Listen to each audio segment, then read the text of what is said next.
Gotta keep going on the gym analogy. So notice Seagraves is going Aegis. So he's been working on Aegis. For those who don't know, Seagraves formerly ranked in NorCal with Byleth. However, he's been working on this character kind of frequently because he realizes that Byleth has matchups he doesn't want to deal with in certain characters.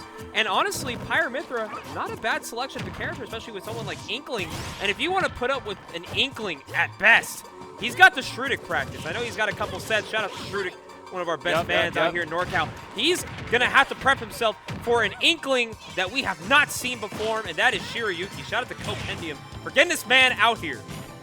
For real, yeah, that's actually a real blessing because I don't think I've ever seen him outside of Japan, but an unfortunate SD there from Shirayuki. But going to get the return kill with that up smash. Great roller. Really? Oh, yeah. Stocks apiece. Yeah. In 6 minutes. Yeah, we're gaming. But Shirayuki. Oh, okay. Nice foresight there from Seagraves.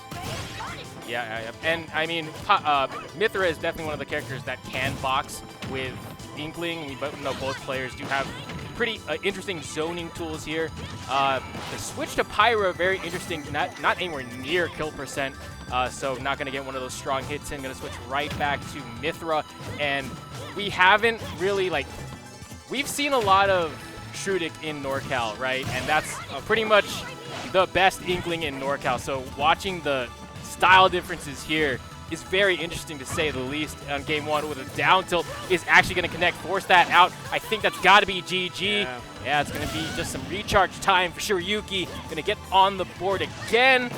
But the aggression does not stop here. Seagraves is trying their hardest to just absolutely take the stock. Doing what they can too, yeah. I mean, right now Shirayuki's just doing a very good job kind of moving around the platforms. I'm noticing a lot of good, setups as a zoner here. You've got to force Aegis to kind of have to get around these traps, these obstacles that you set up for this character, because Aegis could just run up on you and hit you, but Shirayuki is looking like the patient predator, waiting for his prey to make a bad mistake. And just like that, Seagraves, are you going to allow this to happen to yourself? Shirayuki is looking very confident, already ending this last stock maybe. And pretty much that entire extended sequence led to what could be a kill situation for Shirayuki in this game one. He's been forcing Seagraves off of basically the character he doesn't want to be on.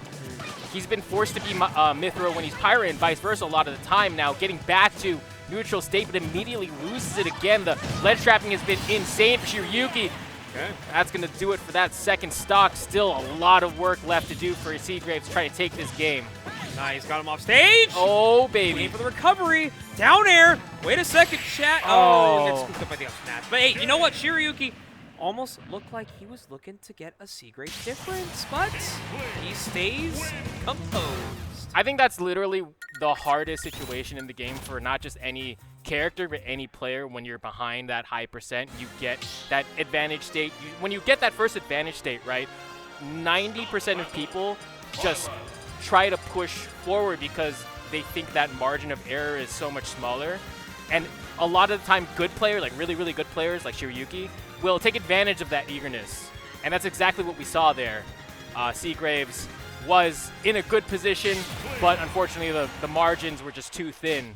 And yeah, and you know, a down air on shield, which a lot of the time doesn't really get punished that hard, is kind of slim pickings for him in terms of what to do in advantage state there. So he's going to switch to the Byleth, the character that I thought would be seen in game one. The Aegis didn't do too bad, I'm not going to lie. I think the Aegis was doing fine. I think, of course, Seagraves just feels more comfortable. I think at this point, he's also looking to get a little bit of some knowledge because, listen, outside of his experience with Shirayuki, I don't think Seagraves fights a lot of top-level Inklings. So he kind of wants to see maybe if the Byleth could probably do it, and he's already looking pretty solid if he kick things off here.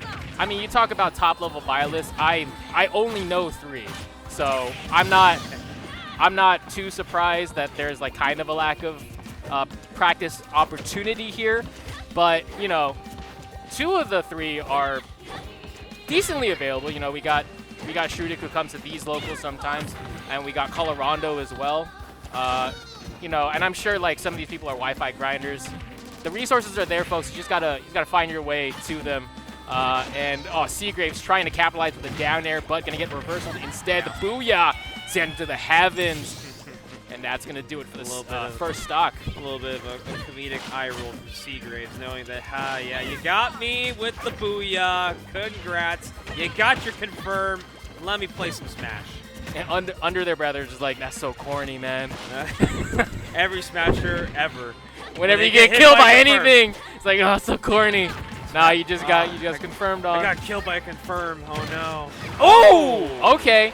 I love that because a lot of people in that situation would think about air dodging to the platform because there's a certain point where you learn that air dodging to the platform is actually really safe in many situations, but unfortunately that time for Shirayuki, that particular time, it's not a great catch there from Seagraves. Still going to be caught in disadvantage state. A great weave back. Ooh, no up air. There, the trapping is insane here. Shirayuki cleaning that stock up real well. Still high percentage on him, and this is where the zoning comes into play. You got the splat bomb. You've got the splat gun, the neutral B. I do play Splatoon a little bit, but I don't remember what that's exactly called. Okay, up throw into some damage right here. Great jump there from Shirayuki trying to cover the options. Still in the driver's seat quite comfortably. Remember, this is a best of 3, so Shirayuki is going to move on if they do win this game. A down tilted neutral. Don't see that a lot. Ooh!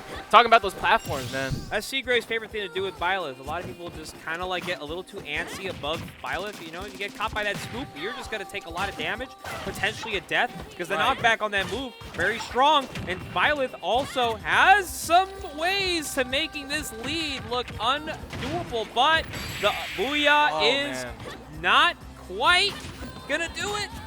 You definitely don't want to give them opportunities to figure this out, and the jab won't do it, but that's going to be a lot of ink on Seagraves. Seagraves is going to be hard-pressed to find, and the real thing is, okay. Oh, has another opportunity here. Shirayuki has plenty of time. Oh, wait, here's an opportunity here, and Seagraves now in a similar position to game 1. Can they make anything happen? They still have an opportunity as soon as they haven't hit the blast zone just yet. Going to need to cover that with an up air. Oh, that's going to do it. Shirayuki takes it 2-0. Really close